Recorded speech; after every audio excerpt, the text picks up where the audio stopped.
This video shows how to use Bobcadcam version 26 with the Vcarve toolpath to create custom inlays. Vcarve toolpath is a very powerful toolpath that allows creating sharp inside corners. The radius of this inside corner is limited only by how sharp the V-tool is. A very sharp point on the V-tool is fragile and may break off, so sometimes a small flat is ground on the end of the tool, creating a small radius in the inside corner. Many graphic images will have areas within other areas, and the way Vcarve works is the outermost area becomes a low feature, the next outermost becomes high, then alternating low, high, etc.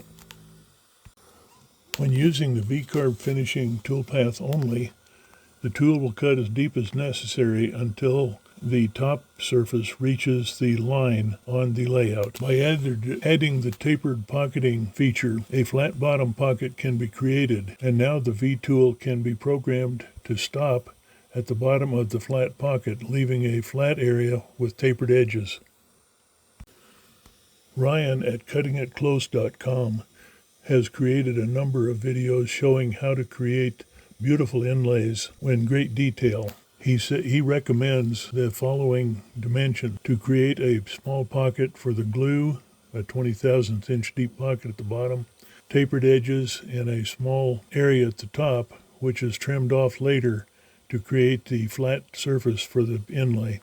We need to now create a female part shown in light blue in this sketch, with a slot in it to mimic the part that Ryan was showing in the previous slide. There's also the yellow plug, a male image that'll insert into this as shown. We will cut a slot that is 1 inch wide at the top in our stock and make it 1/4 inch deep using the layout as shown. We set the total depth of cut to be 0.25 inches and make sure that the rapid plane and the clearance plane are both well above the surface. For this operation, we want to select Vcarve finishing and tapered pocketing. Make sure that the tapered pocketing is moved to be the first operation. Ryan suggests using a 3/16 flat end mill for the tapered pocketing operation, and we'll use that in this example with the depth of cut set to 0.25 inches. For the Vcarve finishing operation, we want to select use the V-tool for the pocketing parameters, and all of the default stepovers are fine for this operation. We want to make sure that our V-tool depth of cut is set to 0.25 inches. The toolpath created by this operation is shown in this figure. This results in a pocket that is exactly 1 inch wide at the top of the part, tapering down with a 30-degree angle on each side due to the 60-degree angle tool we selected for the cutting. It's worth noting that for some reason, in Bobcadcam, if you select tapered pocketing operation and the Vcarve operation as two separate operations, when you make the part, it doesn't come out the same. The Vcarve slot is narrower and it leaves some jagged edges on the bottom due to the Vcarve finishing tool. Creating the male part is a little bit different, and we'll explain how to do this in Bobcad. Since this part is symmetric, we don't need to worry about flipping anything in order to create it. Simply draw a rectangle around the part, leaving enough room so that your stock will be cut flat around all the edges. Placing the rectangle around the part effectively changes the image so that what was high on the previous image now becomes low and vice versa. What we want now is to create a plug which is precisely 1 inch wide at a depth of 0.23 inches, allowing 0.02 inches for the glue pocket that will result. To get this set up correctly, we need to offset the top of the feature to minus 0.23 inches. This is the depth where we want the part to be 1 inch wide. We want to make sure that we have our rapid plane and clearance plane well above the top surface of the part. And we want to make the total depth 0.07 inches, which will result in 0.07 below the minus 0.23. In other words, a 0.3 inch flat bottom cut. Select the same tapered pocketing and Vcarve finishing routine as before.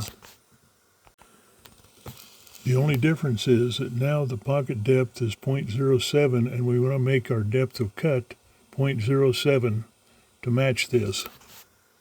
When setting the Vcarve finishing operation, we want to make sure that we select Use the V tool for the pocketing parameters. This will cause the tip of the V tool to never plunge below the pocket depth set in the tapered pocketing operation. So the depth of tool cut is not critical here. The results of this is our finished plug is now a raised area with a total depth of the flat being 0.3 inches and the 1 inch width dimension being 0.23 inches from the top surface. This technique can be applied to other shapes as well, and also complicated images that you may want to use for inlays. As an example, we'll show a letter D. For the female image, we simply lay out the letter D and use our tapered pocketing and Vcarve cutting as before. This results in a nice letter D cut 1/4 inch deep with tapered edges. Since the male plug must be a mirror image of the female part, we use the mirror function in Bobcad to flip the letter D before creating the toolpath. Since we want the male plug to be not only mirrored but also a raised image, we draw a rectangle around it as before. Then we select the tapered toolpath, select the same tapered pocketing and Vcarve finishing toolpath as before, and create the part using the same depth parameters, the 0.23 inches and the 0.07. This concludes the video on using Bobcadcam for creating inlays, and a hearty thanks to Ryan at Cutting It Close for all of his great assistance and ideas on how to make wonderful inlays.